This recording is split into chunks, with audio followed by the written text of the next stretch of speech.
Esther, professora Esther Dweck, minha amiga, mas eu acho que eu posso justificar minha presença, porque o Ricardo fez uma coisa bastante objetiva de medidas. A Laura fez um raconte um pouco do passado, dos erros e acertos, tentando mapear o que esses erros e acertos podem sinalizar para o futuro. E a minha intervenção aqui é um pouco mais para trás, eu acho que acima de algumas políticas específicas, ou de olhar para 5 anos atrás, ou 10 anos atrás, quando a gente for olhar para o horizonte futuro, até para fazer um plano, a gente tem que se livrar, eu acho, de alguns que eu chamo de dogmas, que se não ficarem claramente compreendidos como parte de uma agenda que não é a agenda progressista, que não é uma agenda de esquerda, eles vão voltar como fantasmas, tá certo? A assombrar o pensamento progressista. Então, eu acho que esses que são bastante abstratas, não são questões específicas, elas têm que ser atacadas de frente, tá? Elas têm que ser consensualmente compreendidas pela esquerda como coisas que devem ser evitadas, porque elas não estão dentro do pensamento progressista. Elas fazem parte da ortodoxia econômica e da ortodoxia neoliberal política. O título que eu fiz para a minha apresentação, eu não gosto, porque ele é muito grande, mas eu não consegui pensar em nada mais curto. O título não é bom disso. Mas eu acho que a gente tem que criticar esses dogmas, tá certo? Para tentar pensar uma macroeconomia de desenvolvimento. Se a gente não se livrar disso, esse troço vai voltar e vai atacar como fantasma, como já ocorreu no passado. Tá certo? É o que a Laura falou. 2015 não foi um acidente. 2015 foi a volta de um fantasma fiscal que era para estar já exorcizado, mas não estava, infelizmente. Tá? Então, vamos falar alguma coisa. Aí, a primeira coisa é que não é só 1%. E esse eu acho que é uma incompreensão que a gente tem, uma homenagem lá aos 20 centavos, tá certo? Que é uma incompreensão que a gente tem em relação ao neoliberalismo. A gente vê muito o neoliberalismo como um problema da concentração de renda, que causa desigualdade, mas não, o neoliberalismo é péssimo para o crescimento. Péssimo. Tá, depois eu vou botar uns dados. Por que ele é muito ruim para o crescimento econômico? Ele é muito ruim para o crescimento econômico porque ele acaba, através de limite de déficit e limite de dívida, e o caso mais clássico é da Europa, que a Europa eles fizeram vários compromissos em Maastricht de dívida e de déficit. E tá o que vocês veem agora. Depois a gente vai botar os dados de crescimento da Europa. Tá certo?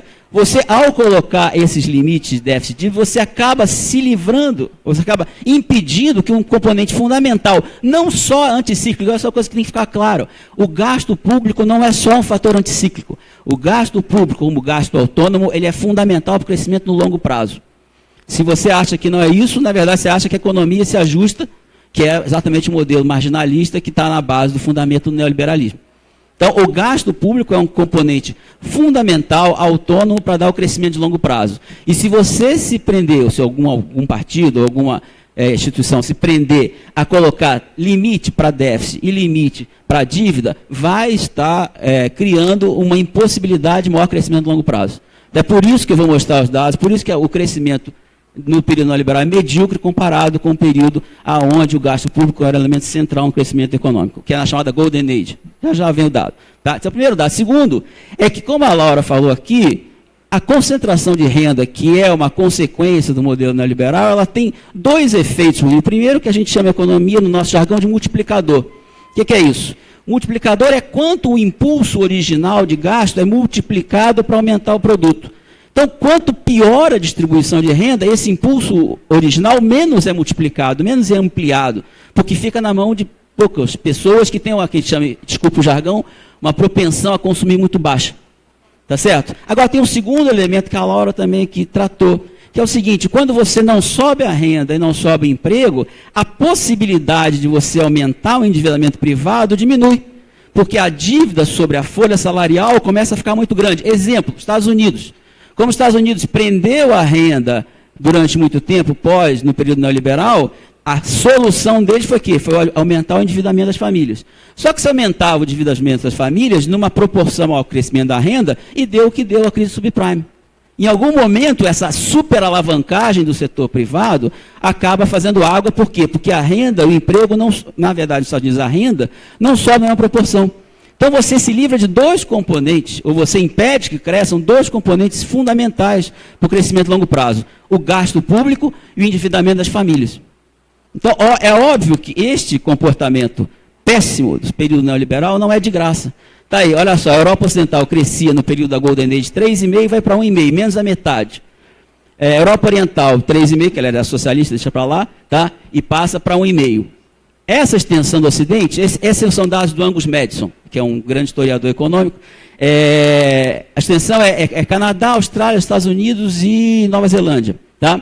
É menos pior, mas ainda assim, a nossa desgraça é a América Latina. Período desenvolvimentista, responsável, né? Era isso, era 2,2, período moderninho foi para 0,8. É claro que tem a crise da dívida, mas a crise da dívida vai só até o começo dos anos 90, tá certo? Dali para frente não tinha mais crise da dívida. Então são 20, aí no caso são 20 anos, e para pior ainda, agora piorou.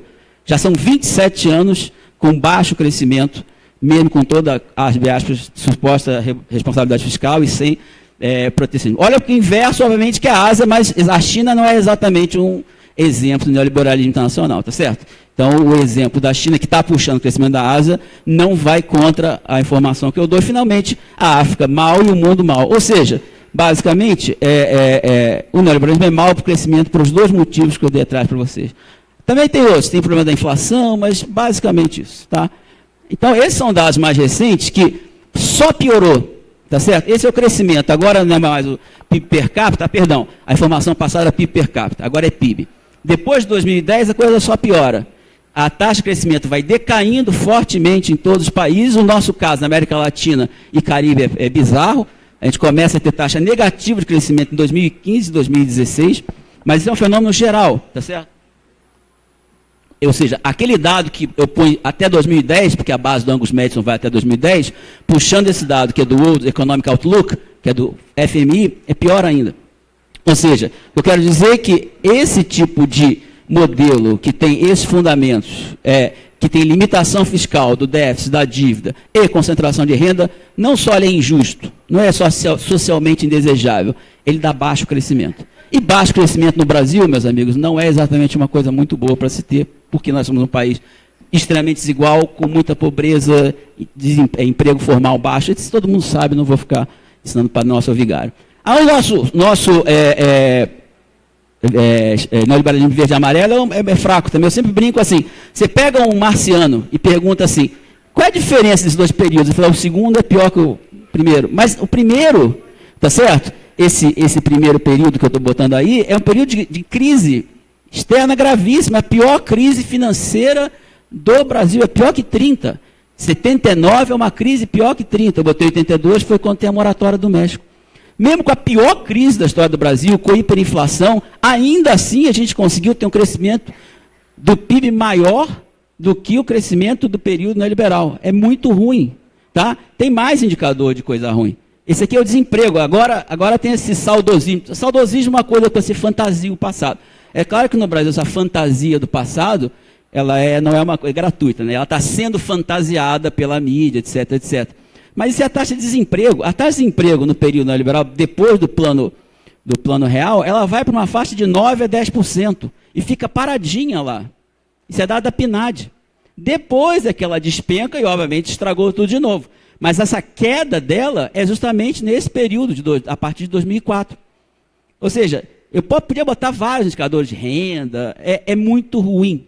É muito ruim, tá certo? O desempenho das economias sobre a lógica de funcionamento liberal é muito ruim, porque ela tem esses fatores que eu tentei mostrar para vocês, muito rapidamente, obviamente, certo? Ela limita o gasto público, ela limita o endividamento público, ela contrai a renda, e ao contrair a renda, ela cria uma crise seríssima de gasto e crescimento a longo prazo. Tá? Bom, então aí é meio mal feito esse slide, é que eu também não consegui solução para isso.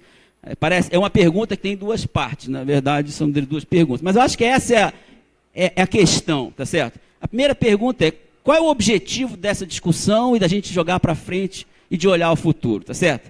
É romper com esses elementos principais dessa intervenção ortodoxa, ou explorar os limites dessa política geral, que pode ser mais ou menos, tá certo, exitoso, depende de condições internas e condições externas. Muito rapidamente, Todo mundo falou aqui, tá certo? Você teve uma facilidade externa maior que puxou a economia de uma política extremamente contracionista em 2003.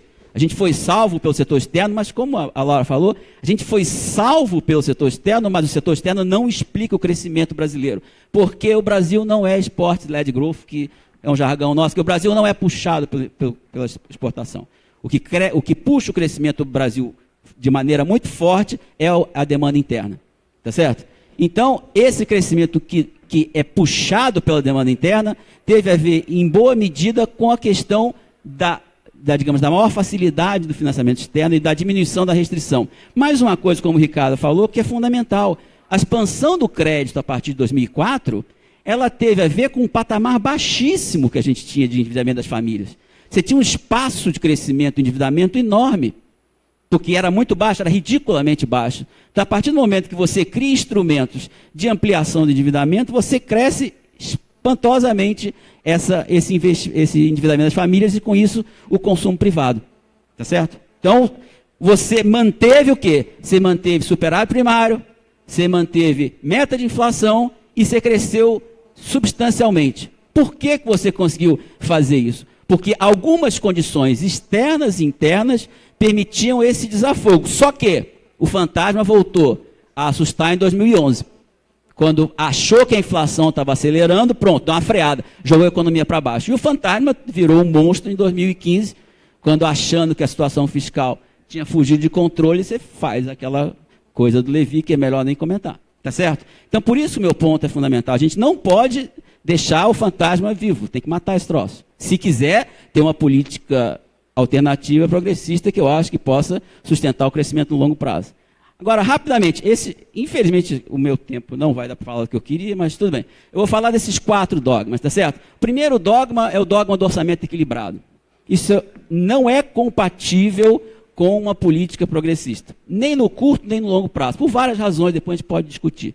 Tá certo? Se você vai se basear, ou ter uma política que tem no orçamento equilibrado alguma meta, você vai fazer exatamente o que eu falei naquela primeira projeção. Você vai cair na armadilha de cortar o gasto público, de frear o desenvolvimento e ter voo de galinha na melhor das hipóteses. Tá certo? O segundo é sobre a inflação. Há uma ideia que a inflação tem uma causa única, o que é falso. A segunda, que ela é sempre aceleracionista, que é falso. E a terceira, que ela reduz o salário real, que é falso. Mas isso é meio que subentendido. Na verdade, nesse período todo que a Laura falou do salário aqui dos de baixo, o salário cresceu. Eu posso mostrar um gráfico para vocês depois. A inflação acelerou um pouco, mas o salário cresceu muito mais do que a inflação. Por quê? Porque foi uma inflação de salários, não foi uma inflação de câmbio. Na história do Brasil, a inflação tradicional é a inflação de câmbio. Quase sempre tem um choque cambial, os salários saem atrasados e você cai o salário. Foi o que aconteceu agora. Eles deram um choque cambial em 2015, tá certo? Você teve uma desvalorização cambial muito forte, teve uma explosão, além de choque cambial, isso não foi fazer um choque de tarifa, tudo bem? E aí você fez 2 choques, aí o salário começa a cair, e aí para não dar a inércia inflacionária, você derruba a inflação. É por isso que a taxa de juros é eficiente. Ela derruba a inflação e ela impede que esse choque inicial seja repassado para os preços. Tá certo? Então esse é o erro, esse é o segundo erro grave. E essa ideia que a inflação, você tem que combater a inflação, que ela sempre vai acelerar, é falsa. Ela parte de um pressuposto do modelo, que não vamos discutir aqui, da curva de Phillips aceleracionista, deixa para lá, mas que supõe que ela sempre acelera. É falso historicamente. Existem países, por exemplo, Japão e Suécia, que no período de desenvolvimento deles, por causa dessa questão do setor de serviços, setor industrial, que a inflação subia e descia, subia e descia. Não é verdade que ela, se uma vez sobe, se você não derrubar ela, não cai nunca. Tá? A terceira é o que eu fico feliz aqui, que foi rebatida tanto pela minha amiga Vanessa como pela Laura, essa maluquice que inventaram, que a gente teve um ciclo de consumo e que era inverso ao investimento. Botei o dado para reforçar o que a Laura falou. O investimento, ele cresce muito mais que o consumo. Mas sabe por quê? Porque é natural do investimento. Isso em economia a gente chama de o efeito de aceleracionista. Eu brinco com meus alunos que a beleza da aceleração é que quando vai para cima ele acelera. E a tristeza é quando vai para baixo desacelera. Vê bem, repare aqui que o investimento, quando a economia está crescendo, ele cresce acima do consumo. O problema é que a economia começa a cair. E aí o investimento cai.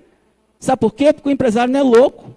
Quando ele vai vendo que a demanda está caindo, ele segura o investimento, para que ele está criando capacidade produtiva se o consumo está despencando? Foi o que aconteceu no Brasil. O consumo começou a despencar, o setor privado parou de investir. Tá certo?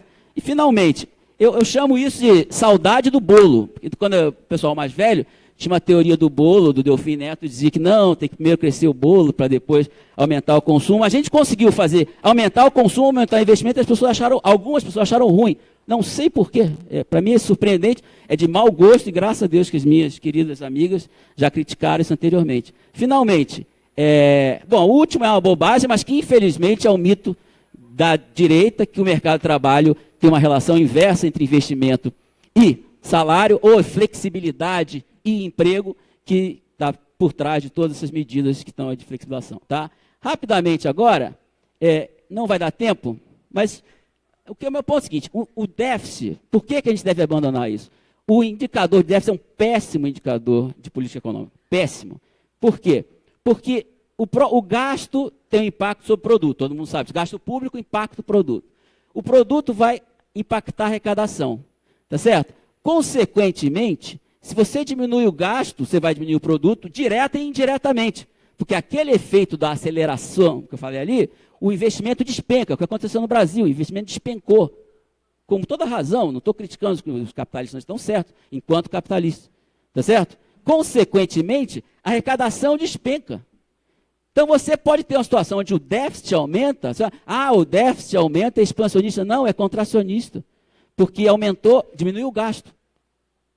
Então eu só queria mostrar aqui rapidinho essa tabelinha aqui, que eu acho interessante. Olha só, esses são as taxas de crescimento do gasto do período 2003, 2006, 2007, 2010, 2011, 2014.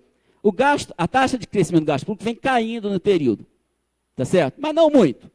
E o superávit vem caindo. O que é isso? A ideia é óbvio que você diminui o gasto para manter o superávit. Não. O Brasil manteve um superávit primário maior no período onde gastou mais o setor público. Mas por quê? Porque a economia estava crescendo, então a receita estava aumentando. A Vanessa mostrou isso de manhã. E a receita estava crescendo de forma endógena. Não era porque tinha aumentado nenhuma alíquota tributária. Porque quando a economia cresce, um outro jargão, desculpe, a elasticidade é maior do que 1. Ou seja, o crescimento da arrecadação tributária é maior do que o crescimento da economia. Porque, como disse a Vanessa, você aumenta o emprego, se formaliza, e com isso aumenta, por exemplo, a arrecadação com a Previdência. Então, parece uma contradição, mas não é. É porque se você fizer uma política fiscal contracionista, provavelmente você vai derrubar a economia, vai diminuir a arrecadação tributária, e em vez de você aumentar o superávit, porque você está gastando menos, você vai, em vez de, diminuir o déficit, você está gastando menos, você vai aumentar esse déficit justamente porque esse teu efeito sobre o crescimento é extremamente negativo. Então, se você... e aí é o que eu falo, o mal entendido é isso, que nessa época eu chamo de mal entendido e péssimo entendido. O mal entendido é que no período do Lula, vários economistas progressistas falaram, não, a política fiscal ela é contracionista porque existe um superávit primário. Não é verdade. Você tem que olhar o crescimento do gasto. Eu estou fazendo uma propaganda institucional de um trabalho meu ali, onde a gente calcula que... desculpa. A gente calcula que num período, desse período que vai de 2004 até 2012, quase em todos os anos a política fiscal foi expansionista, apesar de existir um superávit primário. Por quê? Porque a taxa de crescimento do gasto era grande. Agora, quando você começa o gasto agregado a cair e aparece ou diminui o superávit, aparece essa, aí todo mundo apavora. Tem que cortar gasto. Aí o que você faz? Você mata mais ainda a economia. Então, se você não se livrar desse fantasma do ajuste fiscal, do equilíbrio fiscal, você está ferrado. Porque você vai destruir a economia quando ela está no momento que você mais precisa expandir o gasto. Que é chamar também de políticas contracíclicas. E o péssimo entendido é que estão falando agora. O que vocês estão reclamando? Em 2015, o déficit primário aumentou. Então, não foi, vocês estão falando que foi contracionista, foi expansionista. Se você se prender essa ideia, você vai cair na armadilha mais tosca dos ortodoxos. Tá certo? Você vai dizer que só porque você teve um déficit maior, você foi mais expansionista, que é mentira, simplesmente que o governo gastou menos, você vê esse efeito multiplicador que eu estou falando para vocês. Tá? E aí, só para terminar, acho que terminou mesmo? 1 minuto? Ah, tá.